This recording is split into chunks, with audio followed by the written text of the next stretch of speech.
I'm about to give the talk you all hate to hear and the one I hate to give, and I apologize to our guests that you're here for the money talk. We, from the University of Notre Dame, the Notre Dame Newman Center, we've probably been here just 7 or 8 years, so I know in the 4 years I've been here, I've never given it, and to be fair, in my priesthood, in 27 years, I've never given it. And I know my predecessor Bill hadn't, but we thought it important and opportune to go through a little bit of our budget and for you to understand the reality of where we are as a parish. Short line, we're not making. Now we'll explain. It's not really your fault as parishioners. It's the complexity of how money is collected and given in the Archdiocese. And we from America need to figure it out and to help us all to get a little better and a little smarter about it. First off, to know that here at University Church, our finances are fairly easy, yet they're complicated because we have two entities that work out of this space. There is the Notre Dame Newman Center for Faith and Reason, of which I am the director. We operate out of the second entity, University Church. And with the Memorandum of Understanding that operates between the Archdiocese and the University of Notre Dame, there is some clear delineations. I have two budgets I help oversee. The parish budget, which is quite small, and the university budget, which isn't, frankly. We cover lots of expenses. You know that there are 3 full-time salaries. We may be the best staffed parish in Dublin. I have 3 full-time salaries. My own salary is not a diocesan priest salary. I get no remuneration from the diocese at all. Our director of music is a full-time university employee, and she's maybe the only full-time music director in the Archdiocese or in the country. And that is, we're able to do that because it's a university salary, and she mostly supports the parish, especially in terms of our Sunday music, our choirs, and helping weddings to be beautiful. We also have a full-time director of IT and communication who helps put together all of our signage, all of our online presence, and to run our sound system and our video system.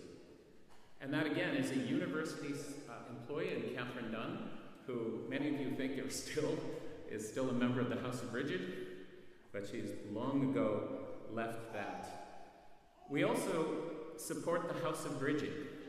And you know, any year we'll have 3 to 4 young people who come and they get airfare here. We pay a living stipend. They would say it's not a living stipend, but we pay them a living stipend. And we cover their rent while they're here. So all of that is part of the university giving. And we also cover all of the Notre Dame Newman Center programming, which is all of our talks, all of our lectures. We help support the choirs. It's a substantial chunk of our giving. And we do everything down to tea and biscuits. But in the Memorandum of Understanding, from my university budget, I also cover lots of the cost of basic maintenance. And so little things, you'll see on the breakdown, we spend a lot of money for heat and lights. But over the last 1.5 years or so, 2 years, we've been able to replace, for the university budget, much of the lighting inside the church with LEDs, which are expensive to put in, but cheap to run. So we're doing our best to begin to minimize cost for the parish side. But the university does substantially cover the cost of running the place. The Archdiocese, I don't want to sell them short, has over the last 5 years been incredibly generous with University Church. Some of you may remember before I got here, the ceiling and the roof of the Lady Chapel and this wall here were completely rotted out with wet and dry rot. And it cost the Archdiocese well over €400,000 to fix the church. Recently, we were given a grant from the Archdiocese to repair the ceiling in the sacristy. And you know, we were shut in the sacristy for 4 or 5 months. there was another 85,000 euros that came from the Archdiocese. So they're not ungenerous, but to understand how things work, they're supposed to pay for the outside, the university pays for basic maintenance inside and the 2 side houses, and that we basically get things covered. And it all in all works. However, we also have to understand how giving on a Sunday morning works. Again, I've said the Archdiocese is very generous, but there, as you will see, for those of you who are visiting, we have 2 collections every Sunday morning. One is the Common Fund. The Common Fund, the first bag, the blue bag, is taken up to pay diocesan priest salaries, those active and those retired. 100% of that money goes to the Archdiocese. The red bag, the share fund, is taken up to help pay for diocesan services and social outreach. 100% of that money goes to the Archdiocese. So on a Sunday, unless you use a special envelope that earmarks it for the diocese, every dime we take in, every penny, every euro, goes to the Archdiocese. And the parish has to figure out how it does its own fundraising. And I would say, it should be clear, if you look at the form in front of you, we don't do a good job of it. We essentially take in whatever money goes in the shrines, or the money that the candle shrines, or in the bin, whatever money goes to the tap machine on this side, and otherwise we don't take in any income at all. So I want you to look quickly. We'll just walk through the income sheet that you received and the expense sheet. Our tap machine, which we put in 2 years ago, a year and a half ago, is bringing in, and this is the 2024 budget, actual to date and projected through the end of the year. So it's a little combination of both. Our tap machine is bringing in just under 15,000 euro a year. That's amazing. A lot of that are people coming in, looking around on a Tuesday and tapping 5 or 10 euro on the way out. A lot of it is people who are leaving, who come regularly, who tap the machine. Wonderful. Our shrine income are the candle shrines. Those are the euros and 20 euros and 30 euros and 5 cents and all of that, all collected, counted every week. But that also covers the cost, the payments for newspapers and the payments for a few other things in the back, the messenger. A substantial chunk of our income is the 300 euro we get each wedding for holding a wedding here. To be fair, the number of weddings we hold each year has been dropping. So the pressure on this amount of money, we used to do 60 a year, we're about 40 to 45 right now. We'd love to get that back up, but if people aren't getting married or they're not getting married here, we can't do anything about it. But they pay 625 euro. Some of that money goes to the Archdiocese, some goes to the priest who's celebrating, some goes to the sacristan, but 300 clearly comes to us. But that's a number we can't really control other than keep promoting beautiful weddings. And we're doing well, but even the drop there hit us badly over the last 2 years. And then we have the envelope donations. And the next one, the church collection parish funds maintenance, it's the bin in the back. That's artificially inflated this year at 2,500 because we didn't really count it last year. But that's just money people are given specifically to help maintain the premises. We'll jump over the next two. Baptismal certs, we ask for 10 euro a piece. Stole fees from funerals. As you can tell, we barely do funerals here. We are a baptism and a wedding factory, but we are not a place where people come for funerals. And a very small amount of money for religious objects. The two that stand out are the two I jumped over, and they're in bold print for a reason on the money column. Standing orders, 0. Fundraising events, 0. What are standing orders? Standing orders are a way for people to give money to the parish. I've been told, and I find this hard to believe, but I'd like it not to be true. There are 197 parishes in the Archdiocese of Dublin. Only one has no standing orders. It's not a distinction we should be proud of. Standing orders are a way of people to give regular giving. And you'll see we have this form in the back that says donate. It has the QR code. We have the same QR code on the music sheet each week. But on the back side is the standing order. This is something you fill out and you give to your bank.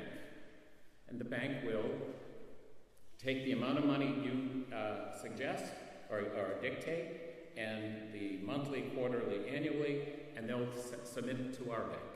It's the easiest and cleanest way for you to transfer money to us, and for us to know who gave it. Because the benefit of knowing who gave the money is that you've already paid taxes, and this is different for those of you from America. You've already paid all your taxes. If you give €250 a year or more, we get 31% more from the government against your taxes. So if you give €250 a year, that's €5 a week. We get an extra, 112? We get to €362. If you give €1,000 a year, and we can track it, we get 1,300 total, 1,362. It's an amazing potential of giving, of money you've already paid, transferring to us. So our goal coming out of this weekend is to go from 0 to 30 standing orders. Again, if it's the equivalent of €5 a week. If you're giving more, please don't do that. If it's €5 a week, you hit €250, we get 362. So think about it. Go home, think about it. That form goes into your bank. If we can get to 30 standing orders, we'll have covered all the difference for at least currently what we're falling short of. The other way of giving are these envelopes that we've redesigned so you can see them. If you want to put money into the collection bin, into the bags, and you want it to come to us, please be generous with the diocese. As I've said, they've been very generous with us. But if you want the funds to come to us, put it in a separate envelope that's marked parish donation, and then we can count it differently. If you put your name and address on it, we can count it against the total amount if you give every week. You only have to give that name and address once. After that, you can just write your name because we'll know it's you. Or you can set up a code with Sue. If you want a number, you can just end up writing a number, and then we'll just count it against it. And when we hit that number, we can request more money from the government from your taxes. It's a pretty basic system, but I would say we're not doing it. You'll look at the expenses. One of our most significant expenses, heat and light. We actually think it's not going to end up being $19,000 this year. We worked, the Archdiocese has worked a better deal with the gas company and the electric company, and those costs are coming down. We have cut our heat, we've cut the amount of light, and yet we pay more. Staff salary is simply Sue's salary is 15 hours a week as secretary. The rest is fairly unchangeable. We pay $6,800 a year in insurance, year in and year out. Tap machines, they're expensive. We spent almost €1,700, and will for the year, will bring in almost 15,000. So it's actually beneficial, but the standing order is cheaper for us. Fundraising, then property tax, it's all the same. And then the cost of running the parish. Candles are expensive. So those boxes you see under the candle shrines, there's about 600 candles in them. They're almost €100 a box. So we have money out. So the candle shrine income isn't just income, it's paying other costs. Water charges. Hosts cost money. Nuns make hosts, we gotta buy them. So there are real costs associated with the parish. What the university agreement is with the Archdiocese is that the parish covers its basic costs, and we're falling a little short now. We're in no crisis. We have other costs that are covered in other ways. We have this beautiful opportunity to begin to renovate the original paintings. We have a donor for some of that. We have some maintenance things you're going to see happening, so I don't want you to think I'm fibbing here. We're going to begin to fix the paint and strip the paint off the steps. Somebody gave us 100,000 euros for maintenance. So we have some capacities, but we have to pay for candles, we have to pay for hosts, and we have to cover our basic costs. And so all we're asking today is that you consider your giving, be mindful that anything in the bags is important for the running of the Archdiocese, but it doesn't help us directly, and that we would love to develop 30 standing orders over the next month or so that will help regularize our income. If we do that, it almost doesn't matter how much they are. We will